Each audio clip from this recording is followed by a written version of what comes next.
平安被下狱了，说他牵涉军饷案。哪个王八羔子走漏的风声？我怀疑是袁绍成之前平安设局，害他被度量拷打，看来是怀恨在心了。有这个可能，不过什么？如果是他，为什么现在还没有人来抓我？不是他还能有谁啊？平安早就跟我们说过，他这个人狡猾又残暴，他做出这种过河拆桥的事一点都不稀奇。到现在还没来抓你俩，指不定还憋着什么坏水呢。是下的大理寺狱吗？不，是被丽娟带走了。完了，落到他手里那可真是生不如死。我现在就要去救平安。彩莲，不能自乱阵脚，先想办法。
我府中的酒啊，尚算平平。等你升了官，我带你去梅府品鉴更好的酒。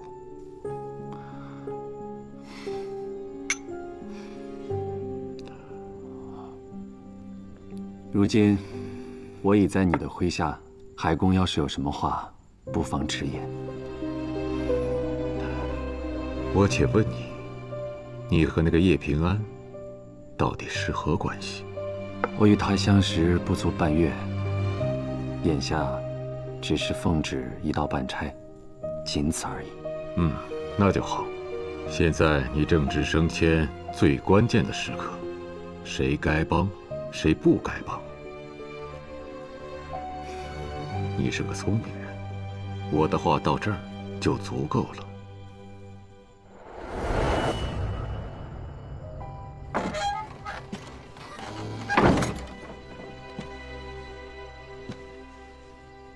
今夜你可是立了功，怎么这副模样？没什么，我就是有些惋惜罢了。惋惜？哦，原来是因为那个叶平安啊。初次见到他的时候，我只觉得他是个骗子。后来呢？后来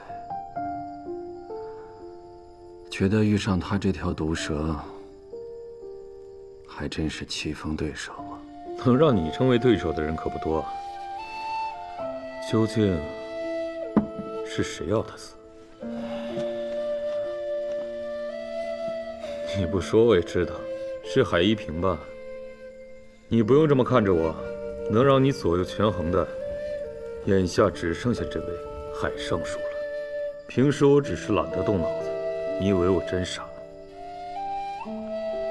哥，平日里我只是嘴上不说，可我心里知道，但凡人前有出头的机会，你都会主动的让给我，为的就是让我立更多的功。因为只有这样，咱们才能替芒狗人更快的脱离奸计。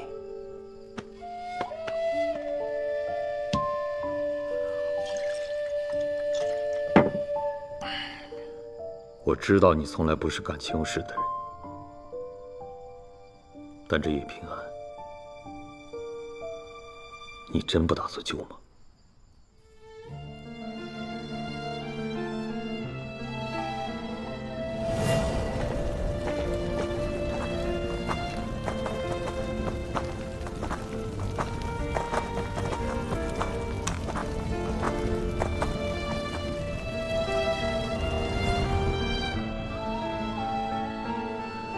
既然还犹豫，不如让老天做个决定。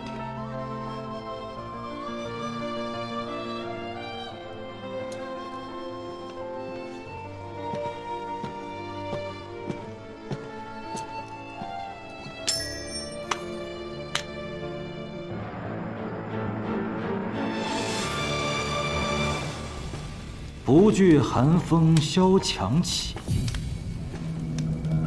只待梅香扑鼻来。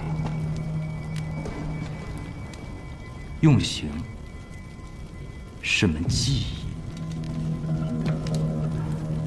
你身上的这些伤，正如朵朵红梅绽放于黑夜。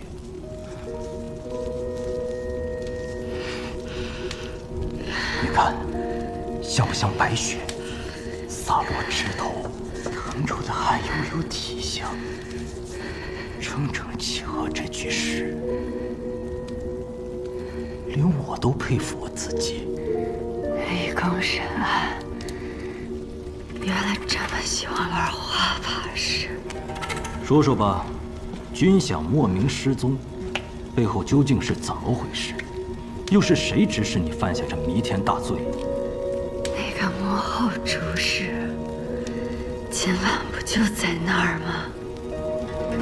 你指的是袁嗣？当然是度量。军饷在他府上，我也在他府上。若军饷是我盗的，便是受他指使，他才是主谋。把一切推给一个死人，你觉得我会信吗？他一个五品郎中，敢私吞全部军饷，还都藏于自己府上。就算他敢，也必定有人给足了他担子。你说呢？这才是你想要的呀！其实你根本不用给我用刑，我全都会照。你让我要谁，我就要谁。将军、尚书、宰相，是不禁不中的小罪，还是灭族大罪？我都签字画押。你听，刚到亥时，你这副模样，多败兴！我可是为你准备了漫漫长夜，我心想出了很多种刑法，都还没有叫人试过。金汤刑、蛇海刑、骨笛刑。没有刑法，公子就出不来。你看，世事盘过那么多案子，是哪种人士最让你兴致高昂？我猜是高官贵胄，看着他们从高胆的折进你朝。尊严一点点被你撕碎，这种反差，在最让你快活，对吧？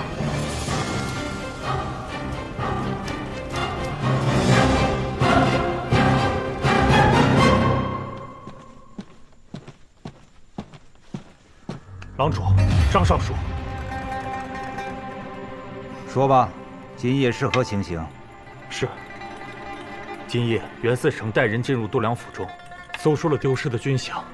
度量因贪没军饷，现已伏诛。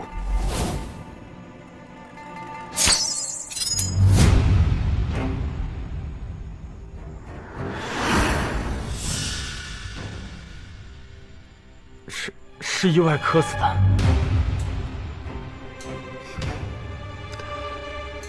哎呀，张尚书，我看程慧也算是屈才了。你那刑部不是还缺人手吗？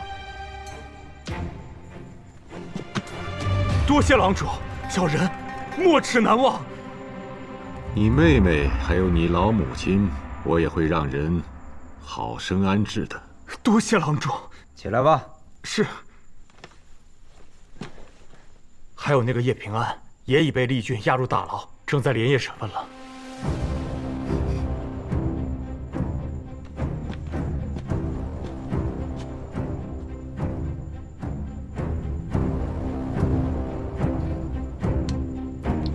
今夜事还得在今夜比。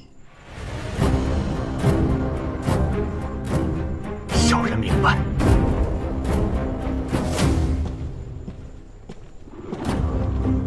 此等大案，刑部需要拟个奏章报进宫里，也得明日了。海尚书，告辞。不送了。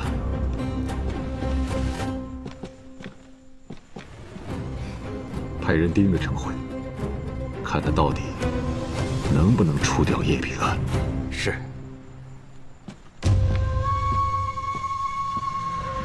你为何怀疑叶平安是御史案的幸存者？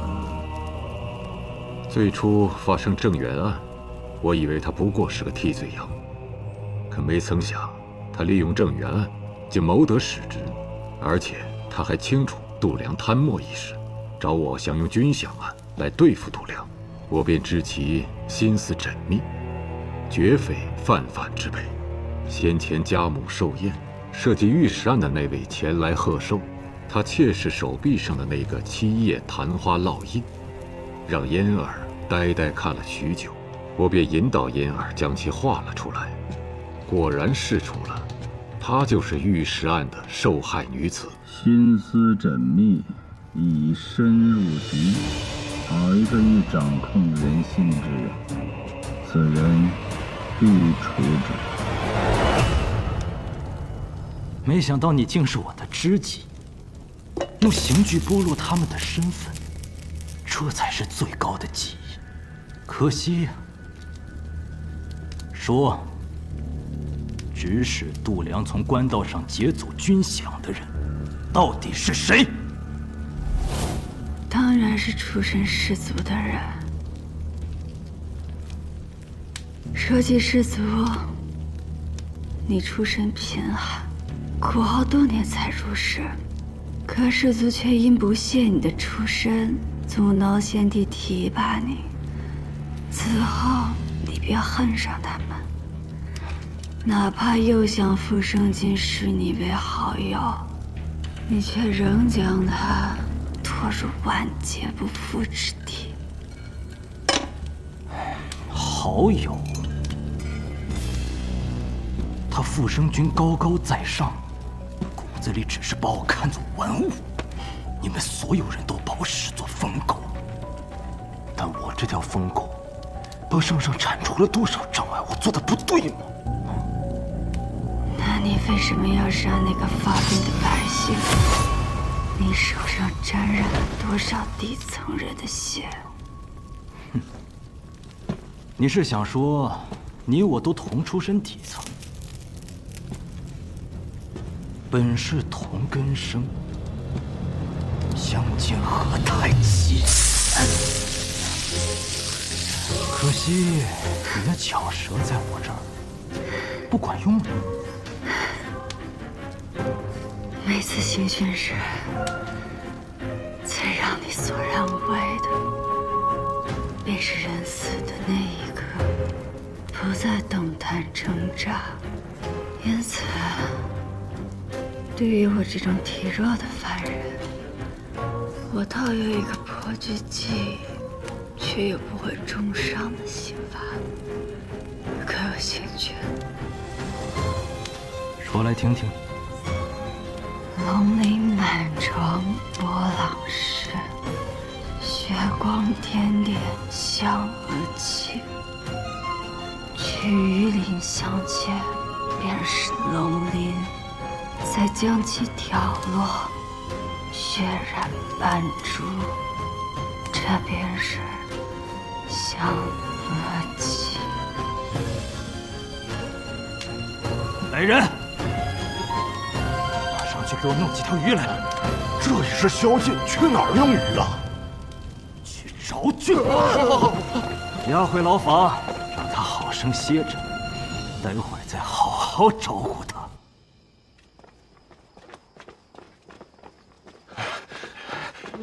这都什么时辰，咱去哪儿找鱼去？他折腾犯人就算，还折腾我们。哎呀，就是。鱼？平安是想告诉我们什么？鱼离不开水，是指有水的地方。平安能传递的消息极有限，所以应该是最具体的地点。那就是黑市。没错，能在宵禁之后买到鱼的，只有黑市。我明白平安的意思了，我们得赶紧过去。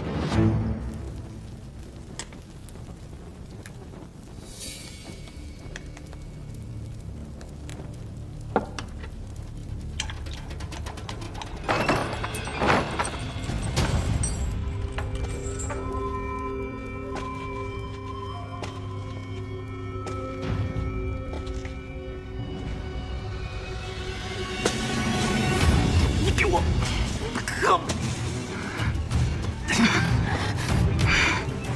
杀了我，不但不可以立功，你还会死。你在跟我鬼扯什么啊？等我要死前，告诉我一个秘密，你不也看到了吗？这对你背后之人很重要。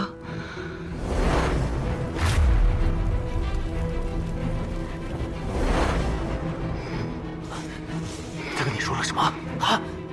度量行贿了很多人，他将跟那些人的交易记录成册，然后出示，这本名册也会公之于众，你背后的人就会倒大霉。可如果你拿到这本名册，就是大功一件。那他在哪儿啊？说。黑市鱼店。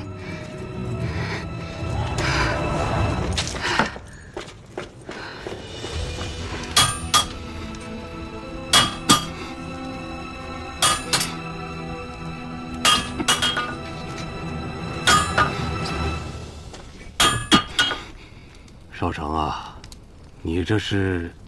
我阿爷以前就是铁匠，什么破铜烂铁，在他的榔头下都能变废为宝。你想打个什么呀？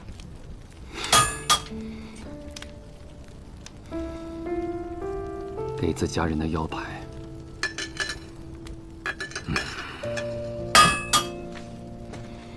心里装着太多事，会把自己压垮。不是光靠对着铜铁敲敲打打，就能够发泄得了的。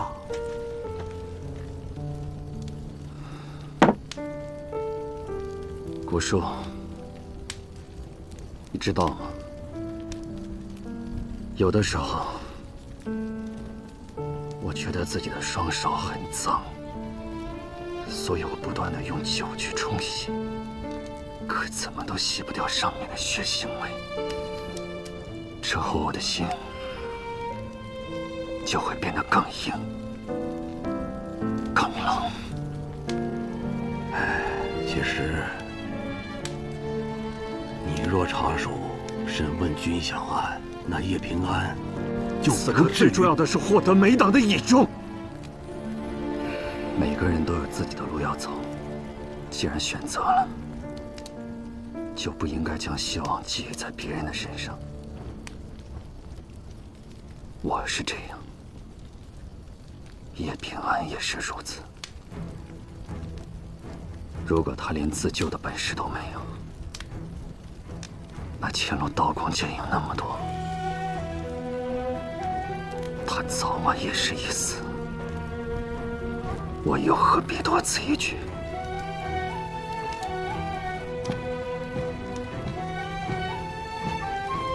有人要杀你，为什么？因为度量死前告诉我有本行坏的名册藏在黑市，失忆时与其为难我这个无足轻重之人，不如顺水推舟，跟着要杀我的人，挖出藏在背后的氏族高官，这样你就能获得更大的功劳。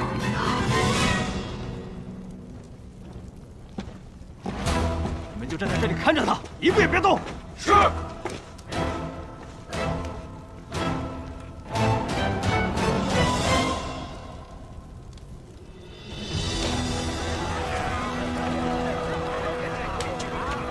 来，看一看，都是稀罕玩意儿啊！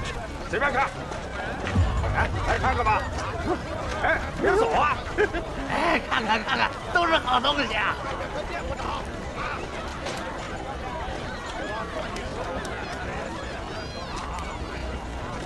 买就买，不买就走。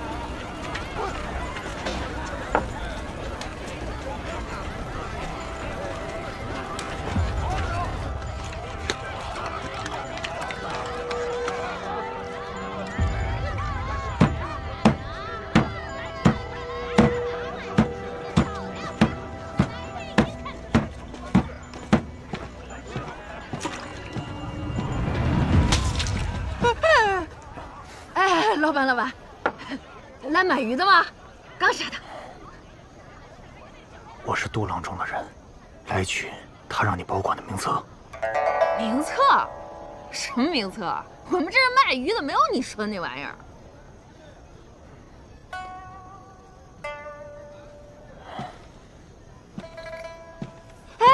哎，老板，我想起来了，好像是有个杜老板。在我们这儿存过一个，那叫什么铜轴？是你说的那玩意儿吗？啊，对，铜轴就是名册，给我。那得要寄存者的手牌才能拿，你有手牌吗？我有，稍等。你早说嘛！把铜轴给我。别扔了，快给我！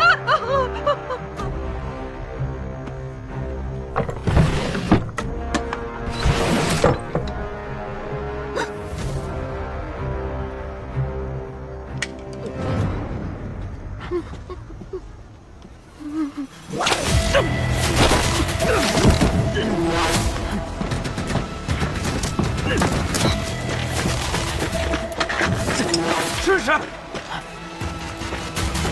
追！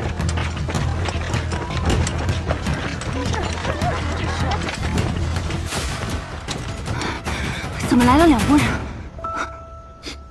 配合的不错，一定是平安诓他们来找度量的名册，以此来拖延时间。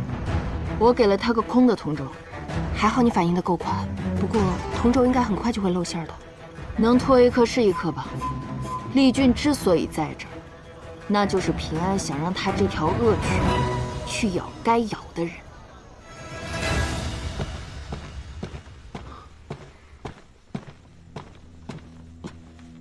郎主，盯梢陈慧的人汇报，陈慧不知为何突然离开刑部大牢，去了黑市。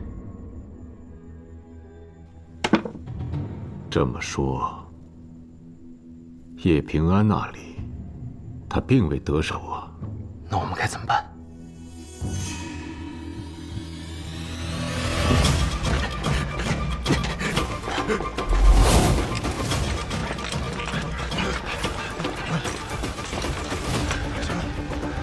分头追！是。等会。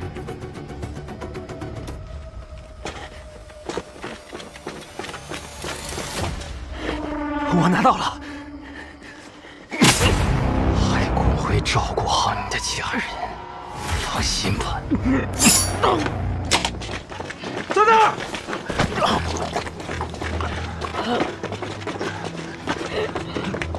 说，杀你的是什么人？我娘能过上好日子了。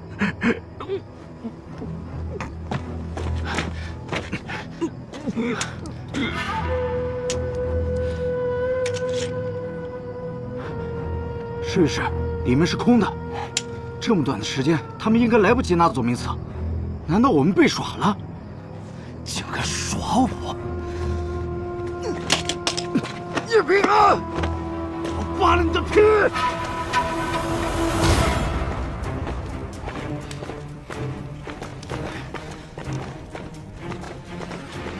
试试。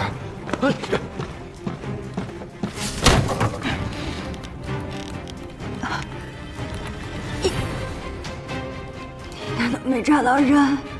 抓个屁！那个叫陈慧的都被灭了口。你说的度量名册根本就是子虚乌有吧？想利用我帮你抓到背后的人，你嫌疑未脱就敢欺骗本官，这牢里的刑，我先让你尝个够！辐射人刀！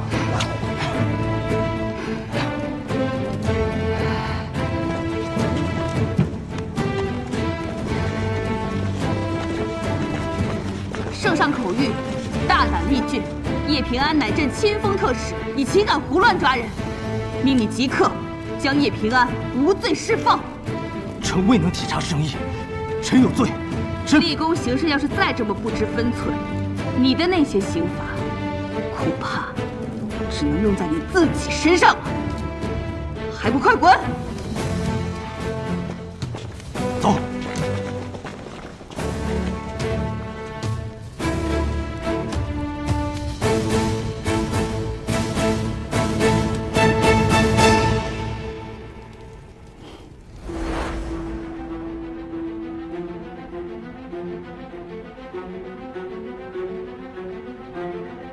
你这么急着见朕，可是军饷案有了什么进展？陛下与臣协查办案之权，是开了天恩。只是臣办完此案，恐怕就没有机会将此令牌亲手还给陛下了。这是何意？臣曾说过，愿做陛下去疮补肉的重药，可陛下除了臣这副药，还要酷吏那柄重剑。臣无高位，无党派，无大族，得罪的人只会越来越多。只要他们罗织些臣的罪名，那柄重剑一挥，臣这药罐子只怕就得粉身碎骨了。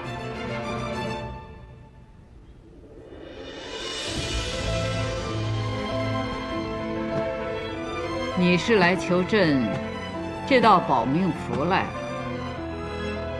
把你的手牌揣回去。你这颗小脑袋，除了朕，没人摘得了。谢陛下隆恩。丢失的军饷，臣和苑4城已尽数寻回，只是此事还望陛下先秘而不宣，再借臣2日，方能找出这背后的复古之居。云。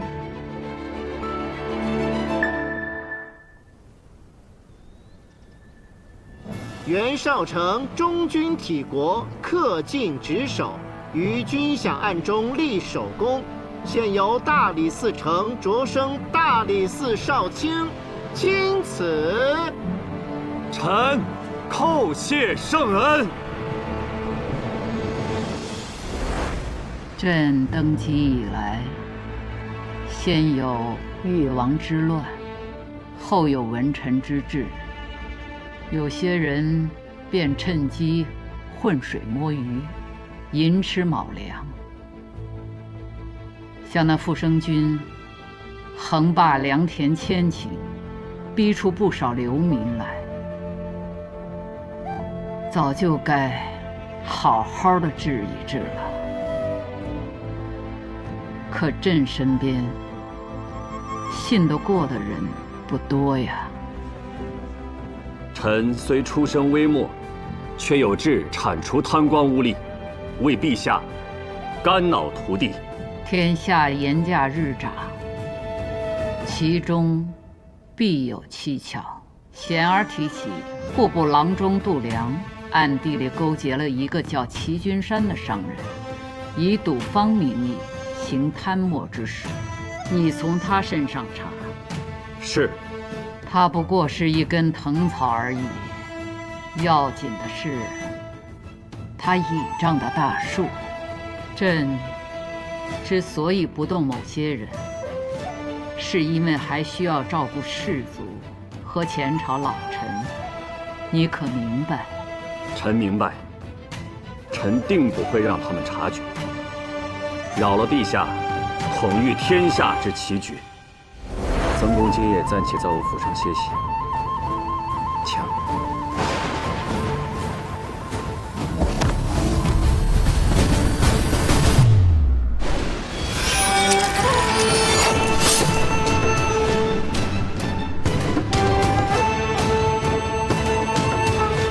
承吾郎，要你今世若想报名，我只能随愿生动。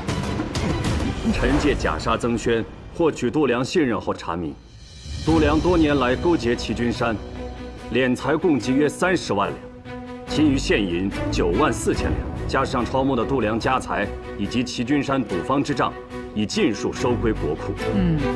查办度量之事，你做得不错。皆是陛下雄韬伟略，运筹帷幄，臣不过是听令行事，不敢居功。盐价上涨查得如何？臣尚未查到度量牵涉其中，不过，臣怀疑有人通过度量在户部盐税上做手脚，还望陛下允准臣彻查户部之账。准，但阵仗不要大，1、2个得力的人随行即可。是，陛下，臣心中已有怀疑之人，只是尚无实证，不敢妄言。朕知道，没有证据，就找出来再回话。是。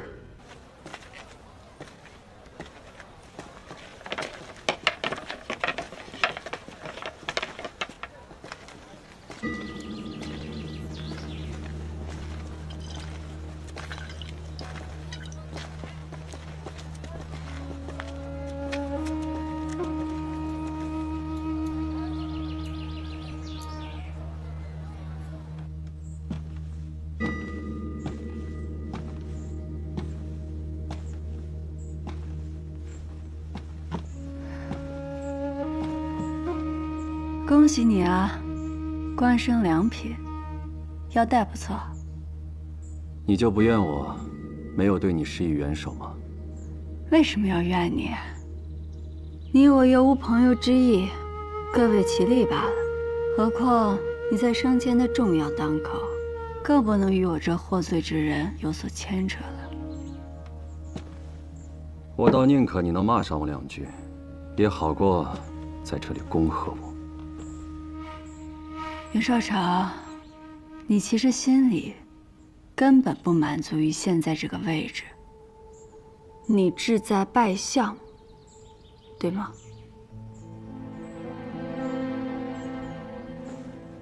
我去过邙沟，也听说过龙门场内的惨况。邙沟人过得很苦，他们出身便是贱籍，无法拥有田地，更别提科举入仕了。他们只因出身不正，就世代无法正常生活。明明是正直善良的人，就活得像个罪人。要改变这一切，唯一的希望就是一人之下，万人之上的权利。我不怨你，是因为这条路一招不慎就会满盘皆输。如果我是你，也会跟你做同样的选择。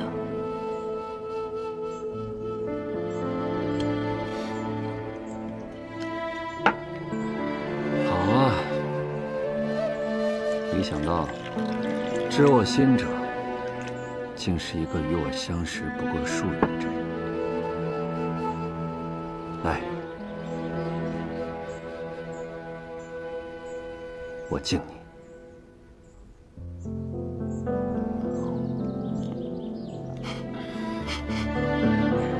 别搞得那么煽情，行不行？而且我既然走了这条路，若不思虑周全，连自救的本事都没有，空等他人施以援手，那不如趁早回家种地算了。我问你，玉闪到底是怎么回事？为什么度良在死之前说你也是罪人？ 告诉你真相又能如何？如果我成了你仕途上的拦路石，难道你会帮我？我啊，是个讲究实际的人。既然你帮不了我，告诉你真相也没有意义。好，不说也罢。木簪掉了，给你个新的。 你还是把木簪还我吧。找不着了？那我也不要这个。为什么？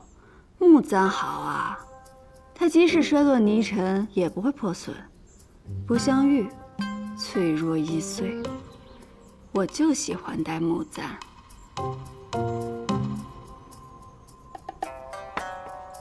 还要不要？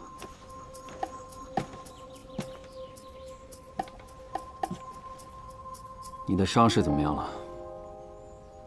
想知道啊？给你个机会，帮我换个药。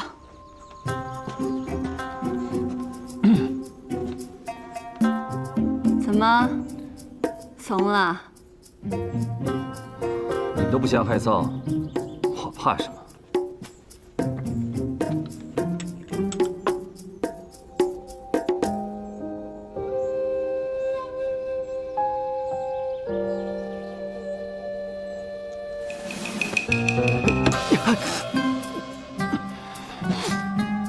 真当我不记仇啊？一报还一报。毒蛇，刚才还知心人呢，这会儿就毒蛇了。毒蛇又怎样？